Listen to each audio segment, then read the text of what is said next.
Stadium Ramkrishnapur little Andaman का रखरखाव ठीक से नहीं किया जा रहा है। जड़ी बूटियों और झाड़ियों ने पहले ही स्टेडियम के बड़े हिस्से को बंद कर दिया है। छत का बड़ा हिस्सा पहले ही क्षतिग्रस्त हो चुका है और जर्जर स्थिति में है। यह नो मैंस की भूमि की तरह है। बच्चे वहां नहीं खेल सकते। स्टेडियम में आकर किसी को आश्चर्य होना चाहिए। भारत सरकार पहले ही वहां करोड़ों रुपए खर्च कर चुकी है और सरकार की संपत्ति का रखरखाव नहीं किया जा रहा है।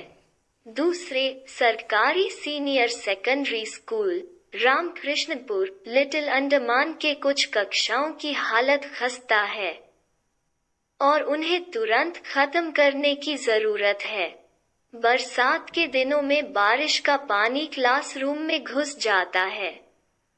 स्कूल में लंबे समय से डेस्क और बेंच की काफी कमी है, जिसके परिणामस्वरूप छात्रों की संख्या को फर्श पर बैठने की आवश्यकता होती है। कक्षाएं, अब छात्रों को जमीन पर बैठने की आदत हो गई है। हाल के दिनों में छात्र स्कूल के गेट के सामने विरोध के प्रतीक के रूप में एक दिन के लिए हड़ताल पर थे। आरओ पानी मशीन लंबे समय से मरम्मत के अधीन है। बच्चे स्कूल में कच्चा पानी लेने के लिए बाध्य हैं, जो कि स्वास्थ्यकर नहीं है। उक्त विद्यालय की बाउंड्री पर वायर नेट फेंसिंग की मरम्मत की आवश्यकता है। मौजूदा स्कूल गेट को नए से बदलने की जरूरत है। पुराने शौचालयों और स्नानघरों दोनों में प्रमुख मरम्मत कार्य प्राथमिकताओं पर किया जाना है। छात्रों और शिक्षकों दोनों को परेशानी का सामना करना पड़ रहा है। ऐसा इसलिए है क्योंकि वहां स्वास्थ्य का सवाल है। सरकार सीनियर सेकेंडरी स्कूल रामकृष्णपुर इन द्वीपों के सबसे पुराने स्कूलों में से एक है। वर्तमान में विगत कई वर्षों से बिना प्राचार्य व उप प्राचार्य के विद्यालय चल रहा है। कई विषय शिक्षकों की भी कमी है। सरकारी सीनियर सेकेंडरी स्कूल नील द्वीप में मुख्य रूप से पीजीटी बंगाली, पीजीटी अंग्रेजी और जीटीटी गणित के शिक्षकों की कमी के कारण भी छात्रों को समस्याओं का सामना करना पड़ रहा है। मेरे मित्र एक सामाजिक कार्यकर्ता एवं पूर्व सदस्य जिला परिषद नील द्वीप निवासी श्री विमल कुमार राय भी बहुत दुखी हैं। उन्होंने मुझे बताया कि मासूम छात्र लंबे समय से कई समस्याओं का सामना कर रहे हैं।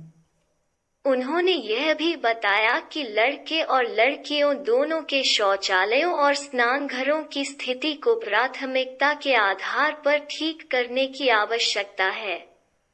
शिक्षकों का शौचालय ब्लॉक भी किसी भी चीज की तरह सबसे खराब है। इसी तरह की समस्याएं कई और सरकारी स्कूलों में हैं, खासकर इस केंद्र शासित प्रदेश के ग्रामीण और दूरदराज के द्वीपों में। स्कूलों के सुचारू संचालन के लिए इन प्रमुख समस्याओं को प्राथमिकता से कम करने की आवश्यकता है। एक बार फिर उपरोक्त समस्याओं को संबंधित अधिकारियों के समक्ष बार बार उठाया जा चुका है, लेकिन इस संबंध में अभी तक कोई अनुकूल कार्रवाई नहीं की गई है। हम यह बताने का इरादा रखते हैं कि उन दिनों मुख्य आयुक्त और 2 या 3 सचिव हमारे द्वीप क्षेत्र प्रशासन में थे और अन्य सभी स्थानीय अधिकारी पूरे ए और एन द्वीपों के पूरे मामलों को देख रहे थे। अब अंतर है।